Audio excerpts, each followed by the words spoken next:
Some of the biggest environmental, social and governance exchange-traded funds have exposure to fossil fuel companies and sin stocks like gambling and tobacco firms.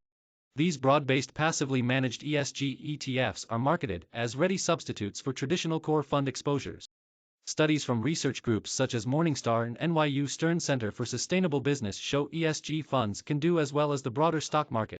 Erase the dirty little secret. Many of these funds can track the SP 500 SPX, minus 0.50% or other well-known indexes because they designed to be sector neutral, rather than favoring one sector over another. So while they can avoid those companies with the worst ESG ratings, they can't completely exclude energy companies or sin stocks yet still represent the broad market. On top of that, most renewable energy companies don't count as energy stock. The global industry classification standard sectors at the SP 500 and others say that the energy sector comprises firms in all aspects of the fossil fuel industry. Renewable energy companies are generally found in the industrial, utilities, or materials sector. For example, panel maker First Solar FSLR, minus 1.05% resides in the industrial sector, while Brookfield Renewable Partners BEP, minus 0.26% is in the utilities sector. True, ESG funds can set the criteria that feeds into these customized indexes, but institutional investors pay a lot of attention to the tracking error, in this case, the difference between the custom index and the broader market. It ultimately comes down to they don't want to have big tracking error, because the bigger the tracking error rate, the less likely institutional investors are going to be to put money into the portfolio, says Peter Krull, CEO of Earth Equity Advisors, Asheville, NC-based financial planners focused on sustainable, socially responsible and impact investment management.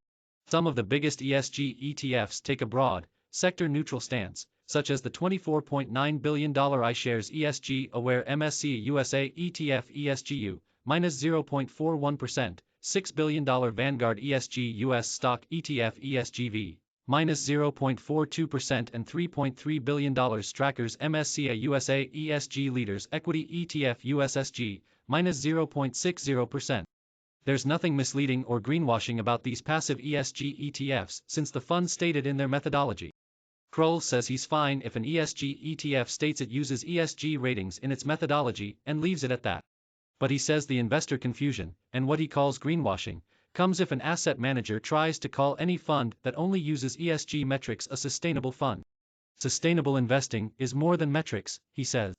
The point of sustainable investing is to using personal values to invest in companies the person believes will have a positive impact and outperform in the long run, the basis of the idea of doing well by doing good.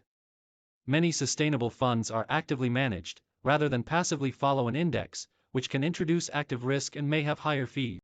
Inside how ESG ETFs are built, many passive ESG ETFs are designed and created for institutional investors or family offices with significant wealth, not with the little guy in mind. Sometimes asset managers launch ETFs because they see a potential market opportunity. Index providers will create whatever a client wants, including to excluded entire industries or sectors. But an index without energy may not appeal to a pension fund which has some degree of fiduciary obligation, may not be able to deviate significantly from a traditional index, says Vikram Gandhi, senior lecturer in the Entrepreneurial Management Unit at Harvard Business School. If the investor is a big family office and says I do not want to invest in natural resources, the asset manager will be very happy to create an ETF that has no energy companies in it, Gandhi said. But I would argue that most large fiduciary holders of assets would not be able to invest in that ETF. That's been an issue in the past year. Energy stocks became the best performing sector in the SP 500. One of the few passive large cap ESG ETFs, the $120 million Change Finance U.S. Large Cap Fossil Fuel Free ETF CHGX, minus 1.38%, that has no exposure to the energy sector, is up 8.9% over 1 year, including dividends, through February 9, trailing the MSCI U.S.A. Large Cap Index's 17.3% 1-year return. Deviating too much from traditional market cap weighted indexes introduces some form of active risk into the portfolio, says Matthew Bartolini, head of SPDR Americas Research at State Street Global Advisor. That can support or detract from returns depending on what investments are in or out of favor. In its ESG ETFs, State Street tries to blend what it believes is a fair representation of the broader benchmark, such as its $1.38 billion SPDR SP 500 Fossil Fuel Reserves Free ETF SPYX, minus 0.83%, the largest of its 11 ESG funds. That fund has a 1-year return of 18.1%, also including dividends, through February 9 versus the S&P 500's 18.9% one-year return. The word reserves is doing the heavy lifting in the fossil fuel reserve-free ETF. It doesn't own companies that produce fossil fuels, but the fund holds refiners and utilities that use fossil fuels to produce electricity. We try to focus on the name of the fund fossil fuel reserves free, not fossil fuel free, because if it was fossil fuel free, we would probably only own about 5 companies, Bartolini said. Think about airline. What do they use? He says the firm tried to design the fund to provide a representative slice of the broad market. If there's a clientele that wants to allocate to the S&P 500, but does not want to do it where they own the largest emitters of fossil fuels, this is a way to do it, he said. Know what you own. Funds may bill themselves as sustainable or using ESG, but that doesn't mean they have the same strategy, says John Hale, head of sustainability research for the Americas at Morningstar. Morningstar created a framework that identifies 6 approaches used by ESG fund issuers: applying exclusions, using ESG data to limit risk or find opportunities, engaging with companies, targeting a specific investment theme, or assessing the impact of security selection.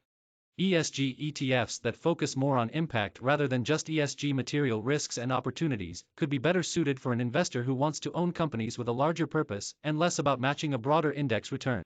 Gandhi says there's a simple solution for ETF investors: look at the holdings before buying.